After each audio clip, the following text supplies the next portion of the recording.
ओम नमो भगवते वासुदेवाय।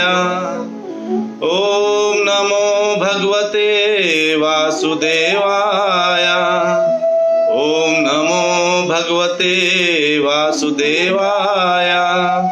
नारायणं नमस्कृत्य नरं चैव नरोत्तमं देवीं सरस्वती व्यासं ततो जयमुदीरयेत्। नष्टप्रायेषु अभद्रेषु नित्यं भागवत सेवया भगवती उत्तमा श्लोके भक्तिर्भवति नैष्टिकी। ओम अज्ञानतिमिरान्धस्य ज्ञानाञ्जनशलाकया चक्षुर्मीलितं येन तस्मै श्रीगुरुवे नमः। श्रीचैतन्यमनोभीष्टं स्थापितं येन भूतले स्वयं रूपः कदा मह्यं ददाति स्वपदान्तिकं। वन्देऽहं श्रीगुरु श्रीयुतापदकमलं श्रीगुरून् वैष्णवांश्च श्रीरूपं सागरजातं सहगण रघुनाथान्वितं तं सजीवं साद्वैतं सावधूतं परिजनसहितं कृष्ण चैतन्य देवं श्रीराधा कृष्ण पादान् सहगण ललिता श्री विशाखान्वितांश्च। हे कृष्ण करुणा सिंधु दीन बंधु जगतपते गोपेश गोपिका कांता राधा कांत नमोस्तुते तप्त कांचन गौरांगी राधे वृंदावनेश्वरी वृषभानुसुते देवी प्रणमामि हरिप्रिये। वाञ्छाकल्पतरुभ्यश्च कृपा सिन्धुभ्यैव च पतितानां पावनेभ्यो वैष्णवेभ्यो नमो नमः। जय श्री कृष्ण चैतन्य प्रभु नित्यानंद श्री अद्वैत गदाधर शिवास आदि गौर भक्तवृंदा।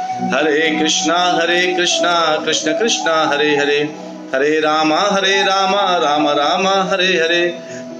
हरे कृष्णा कृष्ण कृष्णा हरे हरे हरे राम राम राम हरे हरे।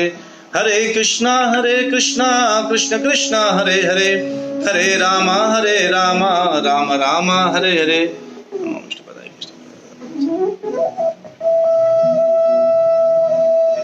हरे कृष्णा।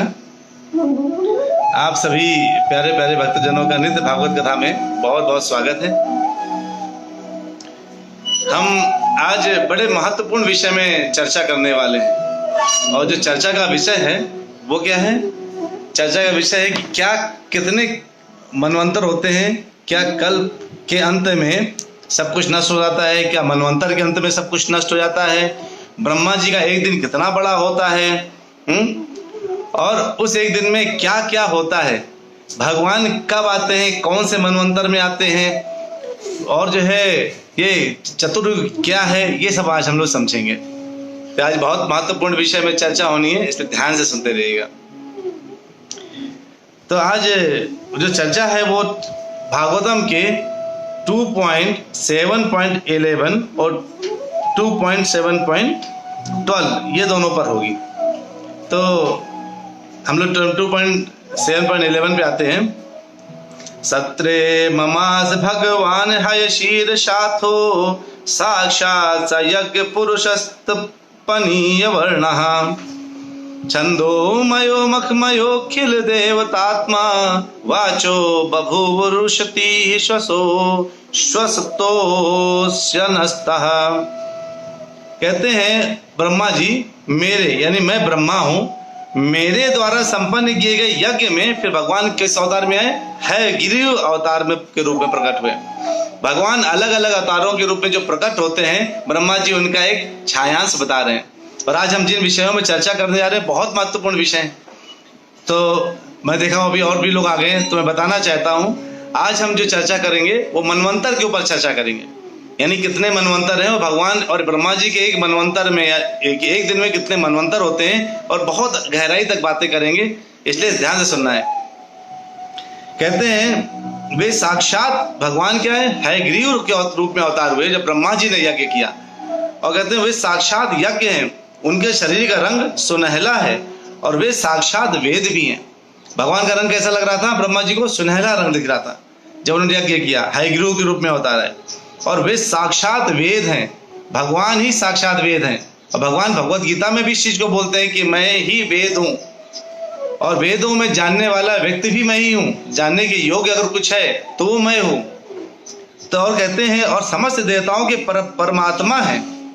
जब उन्होंने श्वास ली तो उनके नथुनों से समस्त मधुर वैदिक स्रोतों की ध्वनियां प्रकट हुई। सोचिए, भगवान श्वास लेते हैं तो वेदों की ध्वनियां, वैदिक स्त्रोतों की ध्वनियां बाहर आती है। तो ये वैदिक स्त्रोत जो है और यज्ञ, ये नाम किसको दिया गया? भगवान को। यज्ञार्थात् कर्मोन्यता लोकोयम कर्म वंदना। हम जो भी कार्य करते हैं अगर हम भगवान को समझ करके, यानी भगवान के लिए कर रहे हैं, ये सोच के करते हैं, तो हम इस जगत में कर्म के बंधन में नहीं बनते, अन्यथा हम कर्म के बंधन में बंध जाते हैं। अगर कर्म के बंधन में नहीं बंधना है तो क्या करना है? लोकोयम कर्म वंदना, कि अगर उसमें नहीं रहना है तो हमें भगवान के लिए यज्ञ करना पड़ता है। और कहते हैं कि जो वैदिक स्रोत है किसके लिए, कौन ये करता है वैदिक स्रोत, और एक्चुअली वो क्यों करते हैं? तो कई ऐसे सकाम कर्मी हैं, आप देखिए, कहते ना, अरे आज आप ये पूजा पाठ क्यों करा रहे हैं? अरे मुझे पुत्र आदि की प्राप्ति चाहिए, मुझे घर चाहिए, बंगला चाहिए, गाड़ी चाहिए, इसलिए मैं ये पूजा पाठ करा रहा हूं। यानी कुछ सकाम, यानी उसमें काम छुपा हुआ है, एक ऐसा फल छुपा हुआ है जिसकी प्राप्ति के लिए लोग कार्य करते हैं। अगर उस फल की प्राप्ति के लिए कार्य करते हैं, इसका मतलब क्या हो गया? अगर फल की प्राप्ति चाहते हैं कार्य करने के लिए, मतलब वो क्या है? वो सकाम कर्मी हो गए। ये जो वैदिक स्रोत है और जो वेदों में लिखी गई बातें हैं, अगर उसको गंभीरता से समझाने वाला ना हो या हमको समझ में ना आए तो क्या होता है? हम बड़े कंफ्यूज हो जाते हैं। हमें लगता है कि अरे यही वेद है, यही वेद इत्यादि है जो है क्या करते हैं, इन वेदों के द्वारा ही, इन वेदों में जो लिखे गए शब्द हैं, यानी क्या, अच्छा करो, सत्कर्म करो, स्वर्ग जाओ, तो वेद मैक्सिमम आपको स्वर्ग लोक तक पहुंचा सकते हैं। लेकिन अगर कोई गहराई से बताया जाए तो वेदों में छुपा हुआ है कि वेदों में जाने लायक अगर कुछ है तो भगवान स्वयं है। और कहते हैं कि यज्ञ संपन्न किसके लिए होता है? देवताओं को प्रसन्न करने के लिए होता है। लेकिन अगर हम भगवान को प्रसन्न करते हैं तो देवतागण अपने मन से प्रसन्न हो जाते हैं, खुद ही प्रसन्न हो जाते हैं। तो सोचिए, भगवान को प्रसन्न करने से सारे देवतागण स्वतः ही प्रसन्न हो गए, कितना आसान हो गया। हम एक देवता को प्रसन्न कर रहे हैं कि बारिश के देवता पवन देवता आप हवा दे दो, बारिश के देवता आप बारिश दे दो, ये देवता आप ये दे दो, सूर्य देवता आप सूर्य का प्रकाश दे दो। सबको अलग अलग पूजा करने तो पूरा दिन निकल जाएगा। 33 कोटि के देवी देवता है। और इधर केवल भगवान कृष्ण की सेवा कर देने से, पूजा करना स्टार्ट कर देने से क्या होता है? भगवान कृष्ण की अगर आप पूजा सेवा स्टार्ट कर देते हैं तो सारे लोगों को ऑटोमेटिकली मिलता है। जैसे एक वृक्ष के जड़ में पानी डालने से, खाद डालने से सारी पत्तियों को अपने मन से मिल जाता है ना? तो केवल भगवान कृष्ण को लल्ला समझ के, सखा समझ के, पिता समझ के, पुत्र समझ करके, जो समझ के आप करना चाहें वो जो है कर दीजिए। और तब आप देखिए कि भगवान कृष्ण क्या करते हैं। भगवान कृष्ण को में डाली जो भी आप सेवा के लिए भगवान की जो भी सेवा समर्पित करते हैं, वो सेवा सबको बराबर पहुंच जाती है। तो सब आपका सपोर्ट करें, सारे देवी देवता दुनिया में जितने हैं वो आपका सपोर्ट करने लगते हैं। बताइए, इससे बढ़िया ऑफर कुछ होगा क्या? एक के साथ अनेक। आप एक के साथ एक फ्री मिलता है तो हम लोग सेल्स में चले जाते हैं ना। एक साड़ी के साथ एक साड़ी फ्री, एक टी शर्ट के साथ एक टी शर्ट फ्री। इधर एक भगवान की सेवा करके 33 करोड़ देवी देवताओं की सेवा फ्री। बताइए, केवल एक भगवान की सेवा करने से। तो अगर केवल एक भगवान की सेवा करने से इतना प्राप्त हो रहा है तो क्यों ना उन भगवान की सेवा की जाए, है ना आसान। और कहते हैं कि देवी देवता बड़ी आसानी से प्रसन्न हो जाते हैं। देवी देवता प्रसन्न भी बड़ी आसानी से होते हैं। लेकिन होता क्या है कि वो जो भी प्रसन्न होकर के आपको देते हैं, आपने कुछ मांगा और आपको दे दिया, उसके प्रभाव से उनको कुछ इम्पैक्ट नहीं पड़ता है। यानी अगर देवी देवता आपने मांगा मुझे एक गाड़ी दे दो, क्या ले लो गाड़ी, अब आप तेजी से चलाओगे, धीरे चलाओगे, उनको उससे बताने की जरूरत नहीं पड़ती है। अब आप सोचिए, अगर एक व्यक्ति है जो व्यक्ति नदी में डूब रहा हो, आप अगर उसको एक नाव दे दें तो व्यक्ति निकल जाना चाहिए, है ना। अगर उसको एक नाव मिल जाए तो आदमी उस पर चढ़ करके नदी से आराम से पार कर लेगा। लेकिन अगर आपसे मैं बोलूं, एक व्यक्ति था जो नदी में डूब रहा था, उसको दूसरे व्यक्ति ने एक नाव दे दी। जब नाव दिया तो वह व्यक्ति उसी नदी से नाव पकड़ के नाव पे चढ़ गया और वो सूखे में आने के बजाय समुद्र की दिशा में भागने लगा, क्योंकि सारी नदियां तो समुद्र में गिरती हैं। तो आप क्या कहेंगे? वो तो महामूर्ख है, ऐसा बोलेंगे कि यह बोलेंगे हाँ बड़ा होशियार है। और समुद्र में जाकर वो नाव डूब गई, या डूब सकती है, उस भाव सागर में डूब जाती है। तो क्या होता है? इसी तरह से भगवान ने ये हमें शरीर क्यों दिया है? ये जहां पे हम फंस गए हैं ना, इससे निकलने के लिए दिया है। लेकिन अपने इंद्रियों के सुख के लिए, अपने शांत सोचते हैं हमें इसमें सुख आनंद प्राप्त होगा, आनंद की प्राप्ति के लिए, सुख की प्राप्ति के लिए लगातार दिन रात मेहनत करते रहते हैं, और अंत में अपने आप को समुद्र की तरफ ले जाते हैं। इस नाव के सारे जो शरीर रूपी नाव हमें दिया गया, कहते हैं ना दिस इज माई बॉडी, यानी this is my boat. Why this boat has been given to us, ये नाव मुझे क्यों दिया गया है? ताकि मैं इस भाव सागर से बाहर निकल सकूं। हम डूबते हुए जीव थे जिसको शरीर दे दिया भगवान ने, जाओ तुम्हें मनुष्य का शरीर देते हैं, जाओ इसके द्वारा तुम समुद्र पार कर जाओ। और हम क्या करते हैं? अरे आपने शरीर दिया भाव सागर पार करने के लिए, हम नया नया सागर खोद लेंगे डूबने के लिए। हम नया नया सागर डूबने के लिए खोद लेते हैं। भगवान हमें दिए शरीर भाव सागर पार करने के लिए। आप अपने पुत्र को एक कार दें कि बेटा लो कार लो, और ये कार को लेकर के तुम आराम से भगवान के मंदिर जाना, और वो कार लेकर बाहर चला गया, तब क्या करेंगे? तो दुख होगा ना। देखो मैंने कार दिया था मंदिर जाने के लिए, उसने वो कार लेकर बाहर चला गया, आपको परेशानी होगी, दुख होगा। वैसे ही जब भगवान ने हमें शरीर दिया, किस लिए? भगवान ने शरीर दिया है बाहर निकलने के लिए, इस भाव सागर से बाहर निकलने के लिए। और हम कहाँ फंस गए? इसी भाव सागर में फंस के रह गए। तो क्या होगा अगर भाव सागर में फंस के रह जाएंगे और इसी में और डूबे जा रहे हैं? डूब करके ऐसा कर ले रहे हैं कि हम अगली जन्म, इस बार हमें मनुष्य मिला है, अगली जन्म हम कोई शेर, चीता, कुत्ता, बिल्ली बन के पैदा हो जाएंगे। तो इसीलिए इस शरीर रूपी नाव का इस्तेमाल हमें बाहर निकलने के लिए पूरा भरसक खेइए। हरे कृष्ण कृष्ण कृष्ण हरे हरे, हरे राम राम राम हरे हरे बोलते जाइए और खेते जाइए, चलते जाइए, दौड़ते जाइए। निकलना है इस भवसागर से बाहर। जिस स्पीड से चलेंगे उस स्पीड से बाहर निकल जाएंगे। और अगर यही आलस्य में बिता दिया जीवन, आहार निद्रा भय मैथुन, अगर 4 चीजों में अपने जीवन निकाल दिया, तो यही डूब करके अगली बार कहां निकलेंगे पता नहीं। क्यों फंसाना है?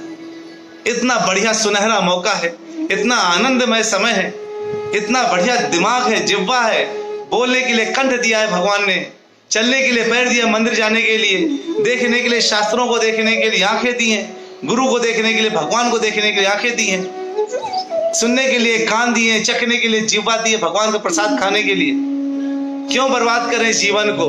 क्यों ना हम एक ऐसा जीवन पकड़ें जिसमें भगवान की सेवा करें। इस शरीर का उपयोग करके हम भगवान के ऊपर सब कुछ समर्पित कर दें, पूर्ण समर्पण कर दें। अब सौंप दिया इस जीवन का सब भार तुम्हारे हाथों में है, जीत तुम्हारे हाथों में है, हार तुम्हारे हाथों में। हे कृष्ण कन्हैया, अब तुम मेरा बिगाड़ो, बनाओ, जो करना है करो। हे लल्ला, जो तुम्हें मेरा करना है करो, लेकिन अब सब कुछ अपने जीवन का मैंने तुम्हारे हाथों में सौंप दिया।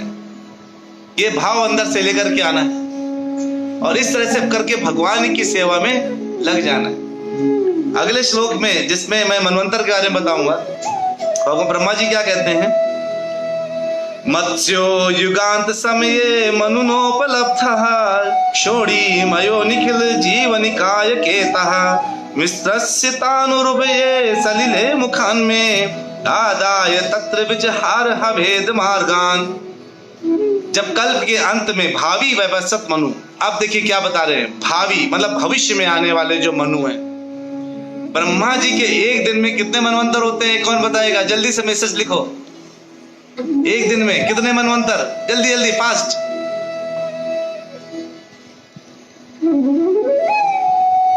चलिए, एक दिन में ब्रह्मा के 14 मनवंतर होते हैं, 14 मनवंतर। अब जब ब्रह्मा जी नारद जी को वाली बात बता रहे हैं तो वो 6वें मनवंतर में चल रहे हैं, यानी 6वें मनवंतर। और 6वां मनवंतर किसका है? चाक्षुष मनु का है। मनवंतर मतलब जैसे प्राइम मिनिस्टर 5-5 साल के लिए आते हैं ना, वैसे एक एक मनु आते हैं। ब्रह्मा जी के एक दिन में 14 बार मनु आते हैं, एक पूरे दिन में, यानी 12 घंटे में 14 मनु। और वो एक एक मनु आते हैं और वो मनु आकर के पूरा सृष्टि को आगे सृष्टि बढ़ाते हैं। तो एक मनु आएगा, वो बढ़ाएंगे, उनकी मृत्यु के उपरांत दूसरा मनु आएगा, वो बढ़ाएगा, फिर तीसरा मनु आएगा, वो बढ़ाएगा। ऐसे एक दिन में 14 मनवंतर होते हैं, मनु आते हैं। जैसे एक 5 साल में एक प्राइम मिनिस्टर, तो कैसे 20 साल में कितने, तो 4 प्राइम मिनिस्टर आते हैं। वैसे मनु आते हैं। अब जो 14 मनु है वो 14 मनु कौन कौन से हैं, सुनना चाहेंगे? मैं बताता हूँ आपको, सुनिए। पहला मनु आए, आपने सुना होगा स्वयंभू मनु। सबसे पहले ब्रह्मा जी का जब सृष्टि स्टार्ट हुआ, दिन स्टार्ट हुआ, तो पहले मनु आए स्वयंभू मनु, जिनसे सृष्टि प्रारंभ हुई। उनके मनु के जाने के बाद दूसरा है स्वरोचिष मनु, स्वरोचिष मनु आए। फिर तीसरे मनु आए उत्तम मनु, चौथे मनु तामस मनु, और 5वें रैवत मनु आए, और 6वें चाक्षुष मनु आए। अब इस समय चाक्षुष मनु के अंत के समय पर, चाक्षुष मनु के समय पर ब्रह्मा जी नारद जी को बता रहे हैं कि जो मनवंतर इस समय चल रहा है वो चाक्षुष मनु का है, यानी इस समय चाक्षुष मनु सृष्टि को बना रहे हैं आगे। लेकिन अब जब ये चाक्षुष मनु खत्म होने वाले होंगे, मतलब क्या होगा, उस वक्त सब कुछ नष्ट होने वाला होगा पूरा जो है, तब भगवान मत्स्य रूप लेंगे, मत्स्य रूप। और मत्स्य रूप लेकर के भगवान क्या करेंगे, रक्षा करेंगे लोगों की। जो अगले मनु है उनकी रक्षा करेंगे, और वो कौन है, वैवस्वत मनु है। तो साथियों में ये समय जो अब हम लोग जिस युग में चल रहे हैं, जिस मनवंतर में हैं, वो वैवस्वत मनु का मनवंतर है। और एक वैवस्वत मनु में 71 ये चतुर्युग हो जाते हैं। 71 यानी सतयुग, त्रेता युग, द्वापर युग, कलयुग। और भगवान ब्रह्मा जी के एक दिन में एक बार आते हैं, यानी एज इट इज, मतलब वैसे अवतार अवतरित होते रहते हैं, आते रहते हैं। देखिए, अवतार लेने में और जन्म लेने में अंतर है, कभी कंफ्यूज मत होइएगा। अवतार लेने का मतलब होता है भगवान अवतरित हो रहे हैं, यानी कमिंग डाउन, नीचे आ रहे हैं। आप छत में थे, आप नीचे आ गए, उसको अवतरित होना बोलते हैं, यानी स्वयं भगवान आ जाते हैं। और जन्म लेना मतलब हम लोग फेंके जाते हैं हम आते नहीं है, हमें फेंका जाता है। लोग कहते हैं भगवान भी तो मरते हैं। अरे आप सोचिए, आप अपनी इच्छा से अमेरिका जाए और अपनी इच्छा से आ गए, तो आप अमेरिका जा करके अपनी इच्छा से गए, अमेरिका से वापस आए, इसको मरना थोड़ी ना कि आप मतलब कोई धक्का देके भेजा गया। अगर आपको धक्का देके अमेरिका भेजा जाए और जब मर्जी खींच लिया गया, आपको पता भी नहीं चले, उसे कहते हैं जन्म और मृत्यु। नहीं तो इसको तो आना और जाना बोलते हैं।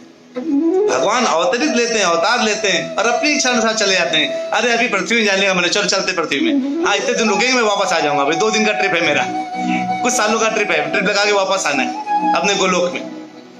तो भगवान कृष्ण एज इट इज आए, यानी जैसे गोलोक में वैसे ही आए। तो भगवान कृष्ण ब्रह्मा जी के एक दिन में एक बार आते हैं। और हम लोग कितने नसीब वाले हैं कि इसी मनवंतर में, इसी जो 28वां चक्र यानी 71वां चक्र का 28 चक्र भी चल रहा है, 28वां चक्र, उस 28वें चक्र में हम लोग बैठे हुए।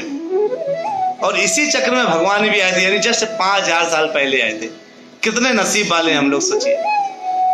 हमारे समय में, यानी कि हम लोग को गर्व होना चाहिए कि भगवान कृष्ण हमारे समय पर आए, जस्ट 5000 साल पहले आए। जहां ब्रह्मा जी का लाखों करोड़ों वर्ष है, यानी अगले मनवंतर में तो लोग बोलेंगे पिछले मनवंतर में श्री कृष्ण आए थे। हमको अभी बोलना है 5000 साल पहले आए थे। और फिर ये चल रहा है वैवस्वत मनु का, भूलिएगा नहीं, वैवस्वत मनु का चल रहा है इस समय, 7वें वैवस्वत मनु में। अब आगे जो मनु आएंगे वो कौन कौन से मनु होंगे? 8वें होंगे सावर्णी मनु, फिर 9वें है दक्ष सावर्णी मनु, 10वें है ब्रह्म सावर्णी मनु, 11वें है धर्म सावर्णी मनु, 12वें रुद्र सावर्णी, 13वें देव सावर्णी और 14वें इंद्र सावर्णी। ऐसे प्रकार के 14 मनु होंगे जो आगे भविष्य में आएंगे। अब आप सोचिए, एक दिन में 14 मनवंतर, और एक दिन में अगर सोचिए 12 घंटे, आप सोचिए 12 घंटे, तो ब्रह्मा जी का 1 घंटा कितना बड़ा होता होगा। यानी अगर सोचिए लगभग 45 मिनट 50 मिनट्स का तो जो है भगवान, एक मनवंतर खत्म हो जाता है, एक मनु।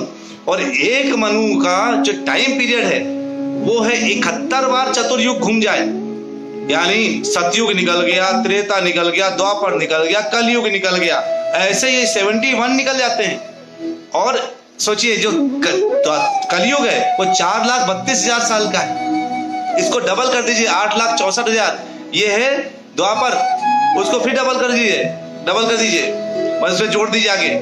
तो ऐसे करके आप जोड़ते जाएंगे तो 16-17 मतलब जो 12 उसमें फिर ऐड करेंगे तो 12 लाख का आपका जो है ये हो गया, क्या नाम से त्रेता युग, 13 लाख का कुछ। तो अगर एक पूरा देखा जाए तो ब्रह्मा जी का जो अगर छींक देते होंगे तो एक पूरा युग खत्म हो जाता होगा, यानी हमारा कलयुग खत्म। तो इतने छोटे टाइम पीरियड में भी इतने कम समय के लिए आकर हम इतने इगोइस्टिक होते हैं। अरे मुझसे बड़ा कौन है, मैं देख लूंगा तुम्हें, तुम मुझे नहीं जानते मैं कौन हूं। ऐसे हम करते हैं ना, झगड़ा करते हैं। क्यों झगड़ते हैं? क्योंकि लगता है जैसे मुझसे बड़ा कोई है ही नहीं। इतने छोटे समय के लिए आए हैं, इतने छोटे समय के लिए धरती पर भगवान ने मौका दिया है कि इसका इस्तेमाल करके, इस शरीर का इस्तेमाल करके आ जाओ मेरे धाम वापस मेरे बच्चों। एक अगर राजा पिता है और उसका बच्चा अगर रिक्शा चला रहा हो, भीख मांग के खा रहा हो, तो राजा पिता को कितना दुख आता होगा। भगवान जो अनंत ऐश्वर्य, अनंत लक्ष्मी, अनंत बल, अनंत शक्ति, सब कुछ अनंत है जिनके पास, उनके हम जैसे पुत्र यहाँ क्या करे, भीख मांग मांग के खा रहे। कितना बुरा लगता होगा भगवान को, लगता होगा कि नहीं? इतना बुरा लगता है। तब भी भगवान क्या करते हैं, कहते ठीक है तुम्हारी यही इच्छा तो यही कर लो। अच्छा तुम्हें ये खाना है, बहुत चिकन खाने का मन कर, चलो अगली बार तुमको हम चीता बना के पैदा कर दे, कोई मांसाहारी जीव बना के भेज देंगे जो केवल मांस में जिंदा रहता है। तो ऐसे करके भगवान हमें ना, हमारा लोग कहते हैं, लोग क्या कहते हैं, लोग ये सोचते हैं अरे मैं तो कुछ भी कर लूं, इस कमरे के अंदर कौन देख रहा है मुझे इस कमरे के अंदर कौन देख रहा है? अरे पवन देवता पूरे टाइम आपके आसपास हैं, आप श्वास लेते हैं, पवन देवता हैं आपके पास, वो गवाह हैं। सूर्य देवता की सूर्य की किरणें गवाह हैं, ये गवाही देते हैं कि हाँ इसने गलत काम किया, ये अच्छा काम किया, ये गलत काम किया, ये गवाही देते हैं। हमें लगता है हमें कोई नहीं देख रहा, आपको सब कोई देख रहा है कहते ना ऊपर वाला सब देख रहा है, कैमरा लगता है आजकल, है ना? कौन देख रहा है? अरे ऊपर वाला सब देख, कहां से देख रहा है? ये गवाह है, पवन देवता हवा के रूप में बने हुए। नहीं तो भगवान ऐसा भी सिस्टम बना सकते थे ना, अरे जब जीना ही है हवा की जरूरत ही नहीं देते भगवान। भाई भगवान, ये आर्किटेक्चर किसने डिजाइन किया बॉडी का? भगवान ने बनाया। भगवान कहते चलो इसमें हवा की कोई जरूरत नहीं, पवन देवता तुम्हें हवा का डिपार्टमेंट छोड़ दो, ये लोग बिना हवा के जिंदा रहेंगे, टेंशन छोड़ो। अच्छा क्या पानी यानी बिना पानी जिंदा रहेंगे, चलो नीर हटो जाओ, सूरज की कोई आवश्यकता नहीं, लोग आराम से खुद ही घर में उनका एक पत्थर दे देंगे, चमकाते रहेंगे। तो कोई गवाह नहीं होता। भगवान ने इनको जानबूझकर भेजा है हमारे पीछे। पवन देवता तुम आस पास रहो, आदमी सांस लेना छोड़ेगा नहीं और तुम साथ पूरे में रहोगे, इसका मतलब तुम गवाही दोगे। और वो सब तो बाहर थे, भगवान परमात्मा के रूप में हृदय के आत्मा के अंदर बैठ गए आकर के, आप निकाल भी ले सकते उनको बाहर। हृदय के अंदर आत्मा और आत्मा के हृदय के अंदर परमात्मा, इतनी गहराई में जाके बैठ गए जो आप सब कुछ देख रहे हैं कि आप क्या कर रहे हैं। मतलब आप कहां तक छुप के भागेंगे, कहां तक चोरी करेंगे? क्यों ना एक ऐसा जीवन जिया जाए जिससे भगवान पूरे टाइम हमारे साथ रहे, हमको कॉन्फिडेंस रहे कि हम जैसे अंदर से हैं वैसे ही बाहर से हैं। कोई भगवान हमें हर तरह से देख रहे हैं। छल छल में भगवान किसी के पसंद नहीं करते। गोपियां थोड़ी देर के लिए उनको अहंकार आया, अरे देखो भगवान हमारे पास में आ गए। लक्ष्मियां जिनकी राह देखती हैं, लक्ष्मियां राह देखती हैं, और भगवान स्वयं हमारे पास है, इस समय हमारे साथ राज कर रहे हैं। भगवान इमीडिएटली गायब हो गए। भगवान को अहंकार ही तो पसंद नहीं है, अहम ही तो पसंद नहीं है। कहते भगवान अहंकार विमूढ़ आत्मा करता हम इति मनते। जो अहंकार से परिपूरित व्यक्ति है, सोचता वो कार्य कर रहा है। अरे भोक्तारम भोक्तारम, भोक्ता तो मैं हूं, यज्ञ तपसाम सर्वलोका महेश्वरम, मैं भोक्ता हूं, जितने यज्ञ तपस्या हूं सबका भोक्ता हूं, सर्वलोका महेश्वर, मैं सब लोगों का ईश्वर हूं।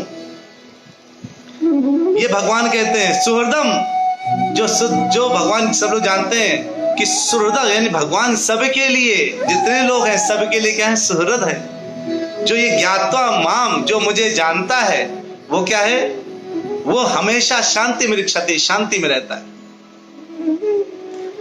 तो अगर हम आज ये सोचे कि भगवान जो है हमें शुभ नहीं देख पा रहे, भगवान भोगता नहीं है, हम भोगता है, भगवान इसी में हंसते भगवान कहते बताओ, जैसे छोटा बच्चा कभी कभी कहता है, एक बार मेरा बच्चा मेरे पास आया, छोटा सा था जब, वो बहुत समय पहले, जब 3 साल का रहा होगा, अपने मन से उसने एक टी शर्ट पहन ली। मैं उसको यूजुअली कपड़े पहना देता था। एक बार अपने मन से उसने बनियान या टी शर्ट पहन ली। कहता पापा मुझे आपकी जरूरत नहीं है, मैंने कहा क्यों बेटा, देखो मैंने खुद ही अपने हाथ से टी शर्ट पहन ली। मुझे इतना तेज हंसी आया, तब मैंने सोचा भगवान हमारे ऊपर ऐसे हंसा करते होंगे जब हम कहते हैं भगवान आप हमें आपकी जरूरत नहीं है, हम खुद सारे कार्य कर सकते हैं। भगवान हंसते होंगे अरे भाई जिस समय साथ छोड़ दूंगा उसी समय अकेले हो जाओगे। तो मुझे साथ नहीं रखना चाहते तो भी मैं साथ में हूं, लेकिन जिस समय साथ छोड़ दूंगा उस समय अकेले हो जाओगे। भगवान ये बोलते, भगवान हमें नहीं छोड़ते, लेकिन इसका मतलब ये नहीं कि हमें भगवान को छोड़ देना। हम लोगों से पूछते हैं आप पूजा पाठ करते हैं? हाँ, हम सुबह उठते हैं जल्दी से अगरबत्ती दिखाते चले जाते हैं। मैंने कहा वेरी नाइस। आपके पिताजी घर में बैठे हो और आप केवल पिताजी को एक अगरबत्ती दिखा के चले जाए, ना खाना देना पानी दे, तो क्या होगा? पिताजी को अच्छा लगेगा क्या? उनको जरूरत नहीं कि आप दें, वो खुद खा सकते हैं। लेकिन अगर आप उनको खाना पानी दे कर जाते हैं, पिताजी उनको प्रणाम करके जाते हैं, सब कुछ करके जाते हैं, तो वो खुश होते हैं और आपको आशीर्वाद देते हैं। तो इस तरह से करके भगवान जो इनके हैं, और प्रत्येक मनु के अंत में क्या होता है, एक छोटा सा प्रलय आता है। वो बहुत बड़ा प्रलय नहीं होता, वो छोटा प्रलय होता है, जिस प्रलय से भगवान बचाते हैं अगले मनु। जैसे इस समय किसको बचाया? चाक्षुष मनु के अंत होने पर जब पूरा प्रलय आया तो वैवस्वत मनु के लिए उन्होंने बताया। उमा माता जी लिख रही कस्तूरी कुंडल बसे मृग ढूंढे वनमा। भगवान हृदय में बैठे हैं और हम जगह जगह ढूंढते रहते हैं। बहुत उत्तम माता जी। आनंद कहाँ छुपा है पता है? आनंद हृदय में छुपा है। हृदय में कस्तूरी कुंडल बसे आनंद। और हम आनंद को कहाँ ढूंढते हैं? पूरे दुनिया में ढूंढते रहते हैं। यहाँ मिलेगा, इससे सुख मिलेगा, उससे आनंद मिलेगा, और वही हमें दुख देता है। आप सोचिए, सोचिए, जिंदगी में सोचिए, नाम लिखिए जिसने जिस चीज ने आपको आनंद दिया हो, बाद में उससे तकलीफ नहीं मिला हो। आपका फ्रिज आपको आनंद देता है, खराब हो गया तो तकलीफ दे दिया। कार आनंद देती है, पंचर हो गई तो तकलीफ दे दी, है ना? यानी ऐसा कोई भी चीज जिसने आपको सुख दिया, आनंद लगता है, और उसने अगर आपको दुख ना दिया, बता दीजिए। क्योंकि जो असली आनंद है वो हृदय के अंदर है। और हृदय के अंदर आनंद कहाँ कौन सा है? क्योंकि जब हृदय में अंदर बैठी आत्मा जब क्या होती, विकसित होती है, तो आनंद प्रफुल्लित होता है। तब जाके स्थिति आती है कि नयनम गलद सुधारिया वदनम गद गद रुद्धया गिरा। उस आनंद से आपको बिल्कुल शरीर पुलकित हो उठता है, तब उस आनंद को एहसास कर सकते हैं। अभी तो कोई जो एक्टिंग करते हैं, हाँ मैं बड़ा आनंदित हो रहा हूँ, नहीं, आनंदित नहीं होते लोग, झूठ बोलते हैं। इसलिए अपने आप को भगवान पर पूर्ण समर्पित भाव से जा करके अपने आप को ये बताना है कि आपका संबंध भगवान से क्या है। भगवान कहते हैं ममय वांशो जीव लोक है, जीव भूता, तुम मेरे ही अंश हो, और कहाँ अलग अलग भटक रहे हो? आओ मेरे पास वापस आ जाओ। ये शरीर मैंने तुमको मेरे पास आने के लिए भेजा है, ये नाव रूपी शरीर तुमको मैंने अपने पास बुलाने के लिए भेजा है, ना कि इसी शरीर से तुमको डूब जाने के लिए भेजा है। बहुत बहुत धन्यवाद। आज की कथा हमने आधे घंटे हो गए, इससे ज्यादा मैं बोलूंगा तो मुझे बोला जाएगा तो ठीक है, अभी आप लोग जो है एंजॉय करिए, भगवान का ऐसी भजन भक्ति करते रहिए। कुछ प्रश्न हो तो पूछते रहिए, बताते रहिए, अपने हृदय की बात बोलते रहिए, मैसेज में लिखते रहिए। मुझे सब दिखता है, मैं सब देखता हूँ मैसेज आपके बाद में। कुछ भी हो तो आप हमसे शेयर कर सकते हैं, डिस्कस कर सकते हैं। और हम ऐसे भागवतम डेली थोड़ा थोड़ा पढ़ेंगे। आज फ्राइडे है, मिलेंगे सीधे मंडे को अगली बार मिलते हैं। एक बार जोधा हरे कृष्ण महामंत्र के साथ अलविराम लेते हैं। हरे कृष्णा कृष्ण कृष्ण हरे हरे, हरे राम राम राम हरे हरे। बहुत बहुत धन्यवाद। हरि बोल।